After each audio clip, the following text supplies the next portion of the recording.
High বন্ধুরা, আমি দীপা। আমার নতুন একটি ব্লগে তোমাদের সকলকে স্বাগত। এই পূর্ণিমা তিথিতে বাড়িতে একটু সত্যনারায়ণের পুজো রেখেছি, সেটাই তোমাদের সাথে শেয়ার করছি। আমার মেয়ে জন্ম হওয়ার পর আমি বাড়িতে কোনো অনুষ্ঠান রাখতে পারিনি, কারণ আমার শ্বশুরমশাই এক্সপায়ার করেছিল।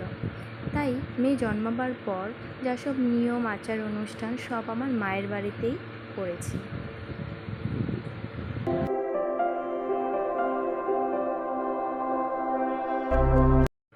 আর মেয়ের অন্নপ্রাশনটা দিয়েছি বৃন্দাবনে।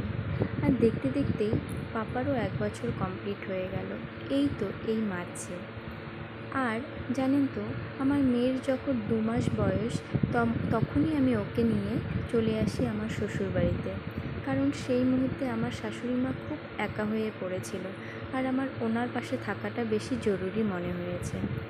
আসলে আমি যখন 5 মান্থ প্রেগনেন্সি জার্নিতে ছিলাম, তখনই আমার শ্বশুর এক্সপায়ার করেছিল। আর আমি এসে প্রায় 8 মাস হয়ে গেলাম, আর মেয়েও আর 2 মাস পরে 1 বছর হয়ে যাবে।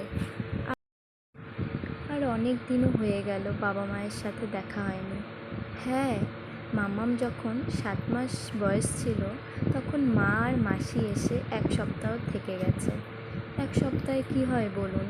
তাই ভেবেছি 1-2 মাস গিয়ে থেকে আসবো।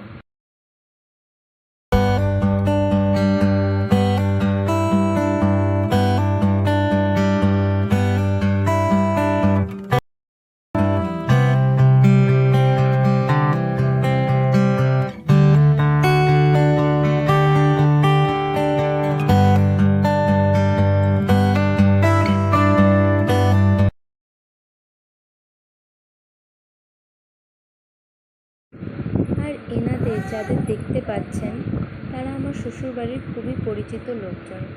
এনারা পাশের গলিতেই থাকে। এনাদের মধ্যে আমি কাউকে বৌদি বা কাউকে কাকুমনি বলেই ডেকে থাকি। আর এনারা এসে বারবার একই কথাই বলছিলেন যে পাশের গলিতে থেকেও সময় মতো আসতে পারলাম না।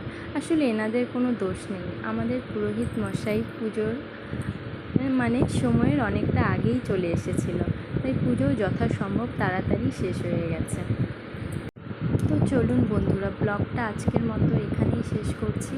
ভালো লাগলে লাইক, কমেন্ট, শেয়ার করে দেবেন।